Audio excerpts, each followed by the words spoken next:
Shalom Bapak Ibu Saudara, puji Tuhan, sore hari ini kita kembali bertemu dalam program Sapa Senja. Nah, sore hari ini saya akan melanjutkan apa yang saya sampaikan minggu lalu dengan tema menjadi kuat.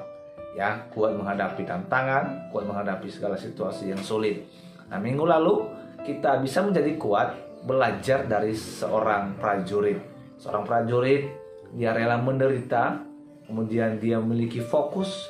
Dan yang ketiga, seorang prajurit, dia siap siaga. Dan hari ini kita akan belajar dari seorang olahragawan. Mari kita buka Alkitab kita dalam 2 Timotius pasal 2 ayat 1 dan ayat yang kelima. Demikian firman Tuhan, saya bacakan buat kita.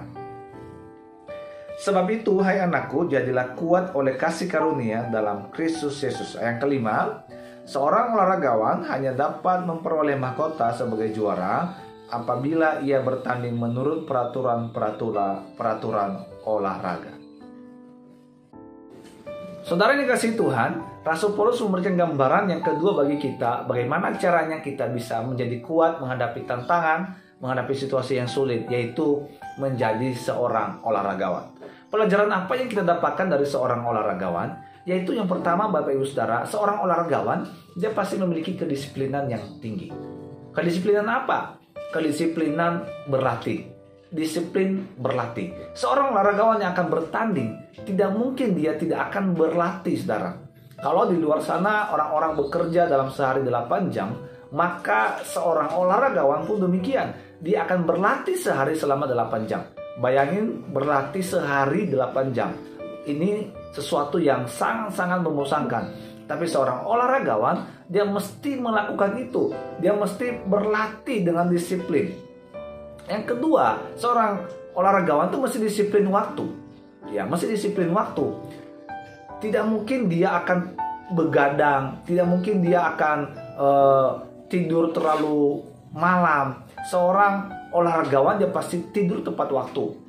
Sebab apa? Sebab kalau dia tidak tidur sesuai dengan waktu yang sudah ditetapkan, maka itu akan berpengaruh pada fisiknya. Dan kemudian ketika dia bertanding, dia akan mengalami kelelahan.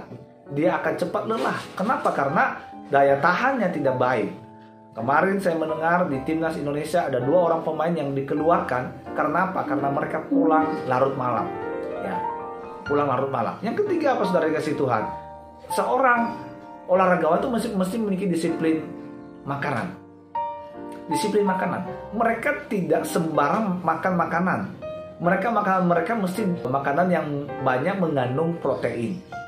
Tidak mungkin dikasih makanan yang banyak minyaknya, goreng-gorengan dan lain sebagainya. Jadi seorang olahragawan itu mesti memiliki disiplin yang tinggi.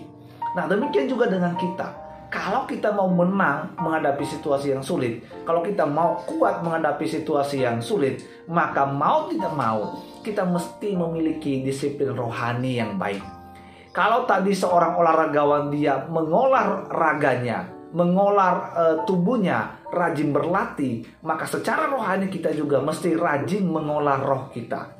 Rajin beribadah, rajin membaca Alkitab, rajin berdoa. Sehingga saudara dikasihi Tuhan, ketika ada tantangan yang kita hadapi, ketika ada masalah yang datang dalam kehidupan kita, kita bisa menanggungnya. Kenapa? Karena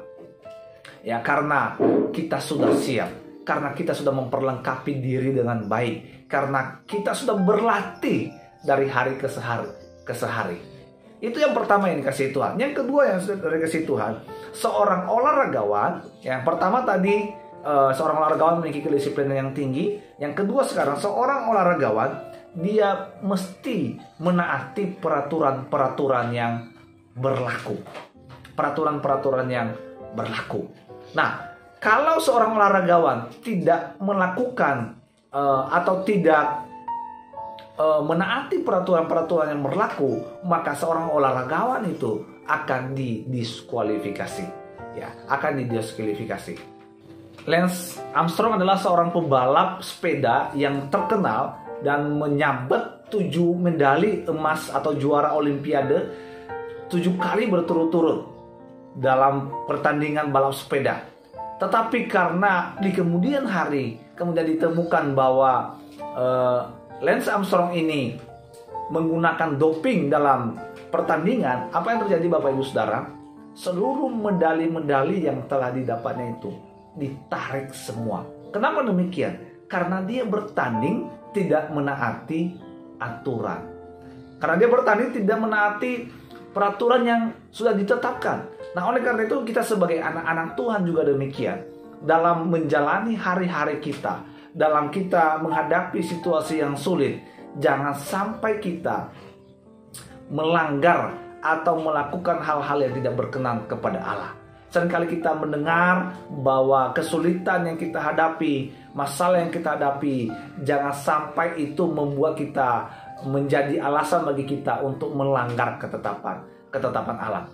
Kalau dalam hidup kita ini diibaratkan sebuah perjalanan Bapak Ibu Saudara, maka kita mesti menaati peraturan-peraturan atau rambu-rambu lalu lintas yang sudah ditetapkan bagi kita, sehingga kita sukses atau sampai tujuan yang sudah ditetapkan bagi kita. Amin. Buat firman Tuhan sore hari ini, kiranya firman Tuhan ini boleh memberkati kita semua. Tuhan Yesus memberkati. Shalom.